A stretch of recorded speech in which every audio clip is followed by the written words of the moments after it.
Labour just suffered one of their most humiliating defeats in decades. In a Welsh heartland, they didn't just lose. They crashed to fourth place.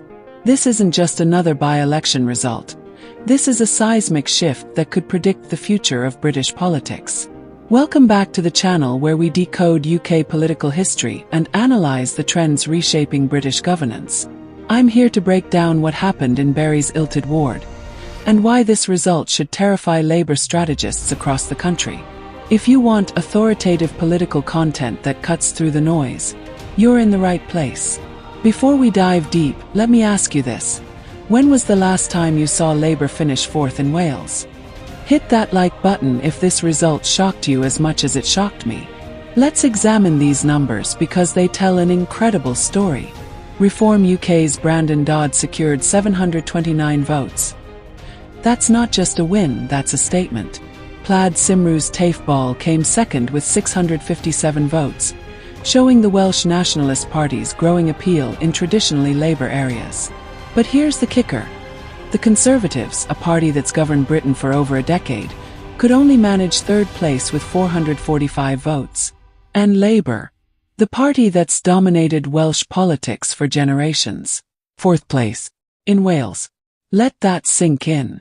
This raises a crucial question about UK election strategies. Are we witnessing the complete collapse of traditional two-party politics in Britain? To understand this victory, we need to examine Reform UK's strategic positioning within current British political trends. This isn't their first Welsh breakthrough.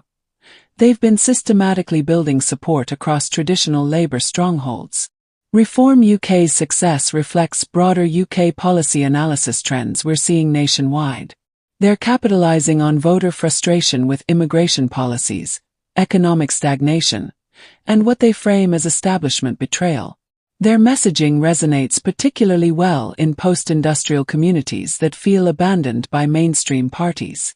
From a UK political history perspective, this echoes the rise of UKIP in the 2010s, but with crucial differences. Reform UK is more disciplined, better funded, and strategically focused on council-level politics as a stepping stone to Westminster success. The question isn't whether Reform can win isolated seats. They've proven that. The question is whether they can sustain momentum. Labour finishing fourth in Wales isn't just embarrassing, it's historically unprecedented. Wales has been Labour's fortress since the 1920s.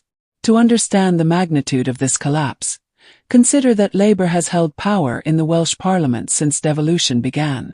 This result exposes fundamental weaknesses in Labour's UK election strategies.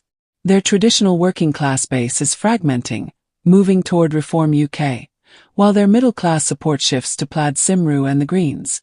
They're being squeezed from both directions. British governance explained through this lens reveals a party struggling with identity.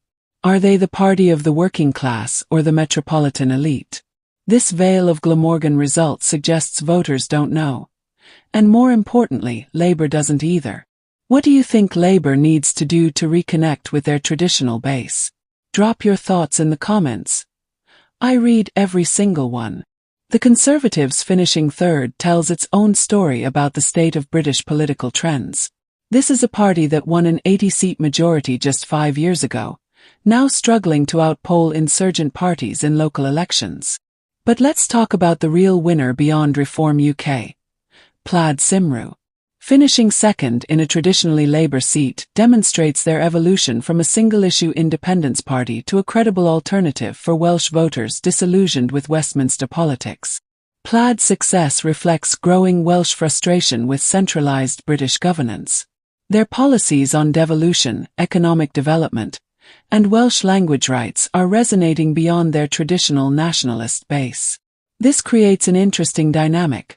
While Reform UK capitalises on British nationalist sentiment, Plaid Cymru benefits from Welsh nationalist feelings. Two nationalisms, pulling in opposite directions. Local elections are often dismissed as irrelevant to Westminster politics, but UK political history shows us that's dangerous thinking. The Liberal Democrat victories in the 1990s, UKIP's breakthrough in the 2010s, and now Reform UK's surge all started with local success. For Labour, This result should trigger serious soul-searching about their UK election strategies. If they can't win in Wales, how can they credibly claim to be Britain's alternative government? For Reform UK, this victory provides crucial momentum heading into the next general election. They're building the grassroots infrastructure necessary for national breakthrough, something UKIP never achieved. British political trends suggest we're at an inflection point similar to the 1920s, when Labour displaced the Liberals as the main opposition. Could Reform UK be positioning themselves for a similar transformation? The Vale of Glamorgan by-election isn't just about one council seat. It's a warning shot across the bow of British politics. Traditional party loyalties are crumbling, new movements are rising, and the political map is being redrawn.